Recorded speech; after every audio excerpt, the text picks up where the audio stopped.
Category के हैं। आज इन कंपनियों का हड़तालें सक्सेस नहीं है। पहले हमारे भाई लोगों ने मेहनत की थी, 2017 ये समथिंग हड़ताल भी की थी ना, लेकिन उस समय भी कुछ दलाल बिक गए थे और उन आप लोगों का संघर्ष जो उन भाई लोगों ने आगे होके किया, नाम लेके बता देता हूँ, योगेश कुंतल भाई ने किया था, संघर्ष किया था, मैदान में उतरे थे, हड़तालें की थी, सब चीज़ हुई थी, लेकिन कहीं ना कहीं कुछ लोग टूट गए, कंपनियों ने खरीदा। ये हमेशा की चाल होती है, हमेशा से होता है कि कंपनियां आज हमारा खून पी पी के इतना बड़ा मगरमच्छ बन गई है कि उनके लिए सरकारें चलाना भी नॉर्मल बात है और हम हमारा घर नहीं चला पा रहे हैं। सत्यता नहीं है तो बता देना भाई साहब। बिल्कुल चला पा रहे, नहीं चला पा रहे। बिल्कुल काली दिवाली घोषित की थी हमने, हम हमारे गाँव ही नहीं गए थे, यहीं बैठे थे, छत पे बैठे थे, अपना ऑफिस था रानी सत्यनगर पे यूनियन का, उसकी छत पर बैठे थे 20-25 भाई लोग और वहीं बैठे थे, दिवाली नहीं मनाई। और मनाए कैसे? दिवाली तब मनाई जाती है जब घर के अंदर कुछ आमदनी हो, कुछ लक्ष्मी जी का आवागमन हो, गाड़ियों की किस्तें नहीं लग रही थी ड्राइवर भाइयों से, दिवाली क्या मनाते हो? लोगों की आंखों के आंसू नहीं सूख रहे थे, हम दिवाली कैसे मनाएं? किस बेस पर मनाएं, किस आधार पर मनाएं?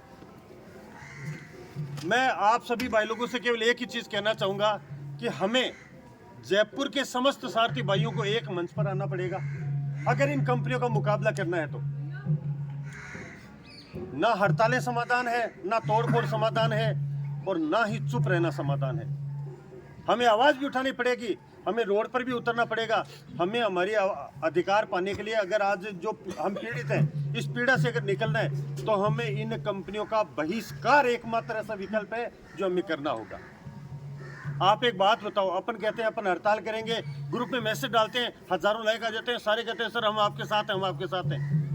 अपने को रोड पर उतरने की जरूरत ही नहीं है, फोन आपके हाथ में है, आपको अनइंस्टॉल ही तो करना है, अनइंस्टॉल ही तो करना है, एक बटन ही दबाना है कि ये कह रही मेरे को नहीं चलानी। आज मेरे ड्राइवर भाई भूखे मर रहे हैं, कोविड के अंदर 6 महीने 12 महीने कोविड चला था।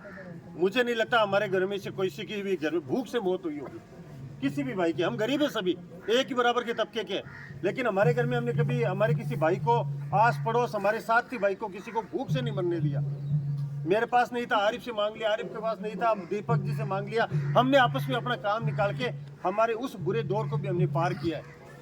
और भारत सबसे बड़ा लोकतंत्र होने के बावजूद सबसे कम वहाँ पर कैजुअलिटी हुई है। क्यों हुई है? हमारे आपसी भाईचारे के कारण हुई है। तो आज हमें हमारी आज सारथी इतना डूबा हुआ क्यों है? उसका रीजन है चंद लोग। मैं स्पष्ट तौर पर कह रहा हूँ, कुछ लोग हम सारथी भाइयों को आपस में भिड़काते हैं, भड़काते हैं और कंपनियों के दलाल बन के उनसे पैसे खा के और हमें कहते हैं कि नहीं कुछ नहीं होगा, ये नहीं होगा, वो नहीं होगा, और चलते रहो। हम 100, 200, 500, 1000, 2000, 5000 ड्राइवर भाई चलो अपने अधिकारों की लड़ाई के लिए रोड पर उतरते हैं, लेकिन 5000 चलते रहते हैं। तो कंपनियों के क्या फर्क पड़ा? कोई फर्क नहीं पड़ा। हम 5-4 हजार, 2000, 3000 कब तक बंद रहेंगे? 2 दिन, 5 दिन, 10 दिन, 7 दिन, महीना, 20 दिन, कितने दिन? अंत में फिर हमें हार माननी पड़ेगी और आंदोलन फैल हो जाते हैं। 2017 को इन कंपनियों का ताबीज हो जाता जब आप लोगों ने हड़ताल की थी। मैं मौजूद नहीं था क्योंकि मैं उसमें ऑन ड्यूटी था। मैं तो आए 2017 के बाद में आप लोगों के साथ हूँ। मैं तो 2017 के बाद में टैक्सी लाइन पकड़ी है, लेकिन जब पकड़ी और तब आप लोगों के साथ में मैंने महसूस किया कि वास्तव में प्रताड़ना क्या होती है और ये कंपनियां शोषण कैसे करती है। इसको खुद अनुभव किया तो छोटा सा एक ग्रुप शिवराम चौधरी ने बनाया था। शिवराम चौधरी, उसने मुझे रेलवे स्टेशन पर एक व्हाट्सएप ग्रुप में जोड़ा था।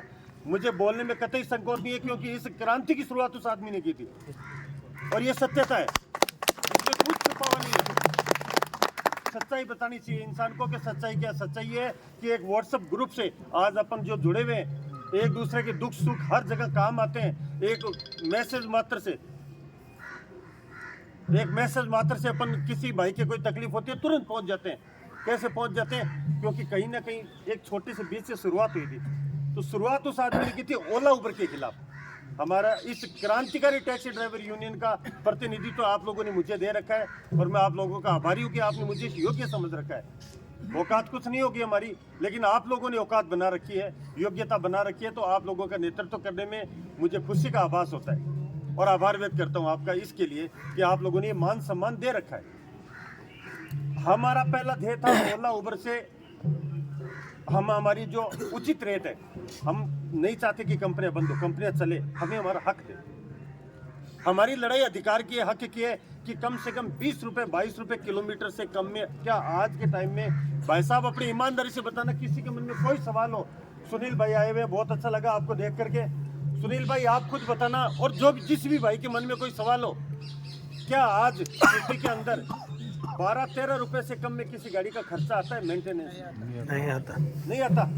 तो ये कंपनी अपने को 8, 9, 10 रुपए किलोमीटर चलाने में मजबूर क्यों कर रही है? अपन इतने गुलाम कैसे हो गए इन कंपनियों के? क्या मुझे कोई भाई बता पाएगा?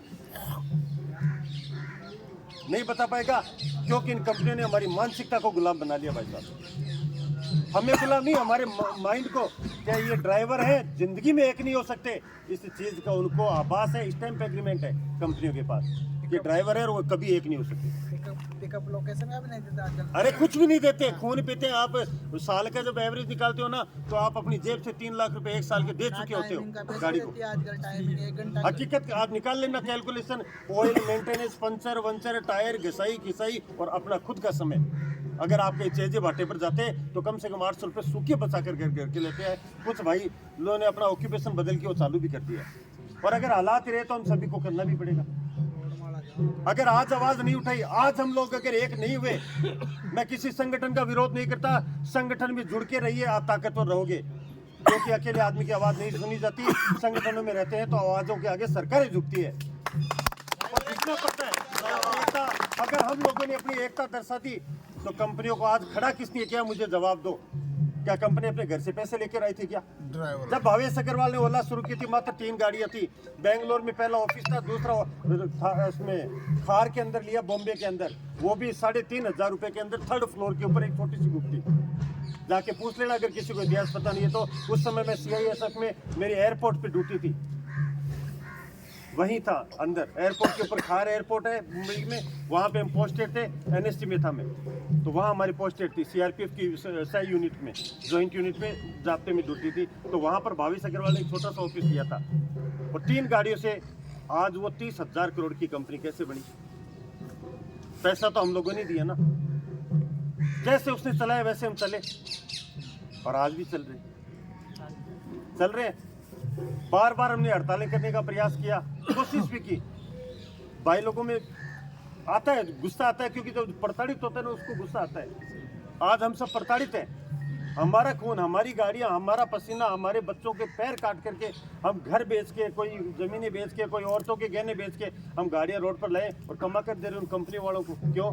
क्योंकि उन्होंने हमारी मानसिकता पर कब्जा कर दिया, हमारे दिमागों पर कब्जा कर लिया, हमें हैंग करके छोड़ दिया, हमें एक नहीं होने दिया आज तक। सच्चाई ये है कि हमें एक नहीं होने दिया। हमने कभी इनका बहिष्कार किया ही नहीं दिल से। मैं बंद कर दूंगा, जितने में रोबिन भाई कहेंगे यार आज तो क्रांतिकारी है, ड्राइवर यूनियन के 300 ड्राइवरों ने बंद कर रखे, आज ड्यूटियाँ बढ़िया आएगी। चलो साहब आज अपन चलते हैं, बढ़िया काम है। प्लेटफॉर्म चार्ज भी लेने यही हो रहा है, इसीलिए तो हमारे आंदोलन फेल होते हैं। कल की कल देखिए, इसीलिए तो हमारे आंदोलन फेल होते हैं। आप कहते हो हमें हड़ताल पर करनी चाहिए, हमें गाड़ियाँ तोड़नी चाहिए, फोड़नी चाहिए, हम आपके साथ हैं दादा भाई, मारो कूटो, सब सारे मैसेज आते हैं मेरे पास, मैं सब सुनता हूँ, लेकिन जवाब तो नहीं देता किसी का भी, क्योंकि समाधान नहीं है। ये समाधान नहीं है। हम अगर किसी गाड़ी को तोड़ते हैं तो वो मेरा भाई है। पहला सबसे पहले अगर जयपुर के किसी सारथी की गाड़ी टूटती है, चाहे वो किसी संगठन का है, मेरा तो भाई है वो गाड़ी हमारी टूटती है भाई साहब। उसका अगर टायर पंचर होता है तो वो तकलीफ कहीं ना कहीं हमें होती है, कंपनी को तो नहीं होती। तो हमने इसका विकल्प खोजा। हमने सोचा कि क्यों आज हम लोगों का घर भर रहे हैं, तो हमने खुद का प्लेटफॉर्म बनाने का प्रयास किया, जिसमें भी पहले भाई लोगों की राय ली। क्या यार अपन खुद ऐसा प्लेटफॉर्म बना ले कि अपने को इनकी गुलामी नहीं करनी पड़े, कम से कम अपन जयपुर के अपना प्लेटफॉर्म तो खुद का होगा। तो हमने KTS का निर्माण किया। आज मैं छाती ठोक कर कहता हूँ, चाहे आप जैसे जिस कंपनी में चलो, और जो कंपनियों के दलाल बन के बैठे हैं ना, ओला उबर चलाओ, ये चलाओ, उनको बोलो कि अपने बापों को यहाँ लेकर के आओ और स्टाम्प एग्रीमेंट दो ड्राइवरों के हाथ में कि आप जिंदगी में हमारा कमीशन नहीं बढ़ाओगे। वरना संजय सिंह छाती ठोक के स्टाम्प एग्रीमेंट करता है जयपुर के तमाम सारथी भाइयों के साथ। अपने मर्जी का स्टाम्प खरीद के लाओ, और मैं लिखित में देता हूँ कि जिंदगी भर 18% विथ GST जो गवर्नमेंट को दी जाती है, उससे 1 रुपया कमीशन कभी नहीं बढ़ सकता KTS का। क्या और कोई कंपनी का दलाल दिला सकता है क्या? तो वो लेके आओ, हम ओला उबर चलाने के लिए तैयार है, हम तैयार है। जो भी सुन रहे हैं उन दलालों तक बात जरूर जाएगी, नाम देना उचित नहीं है, लेकिन जो भ्रमित कर रहे हैं ना ड्राइवरों को, वो लोग वो अपनी दुकानें खोल के बैठे, भाई साहब 1000 रुपए आईडी के दे दो, 2000 आईडी के दे दो, क्यों दे दो? साले तेरे भाई का खून पी के तेरे दर्द नहीं होता?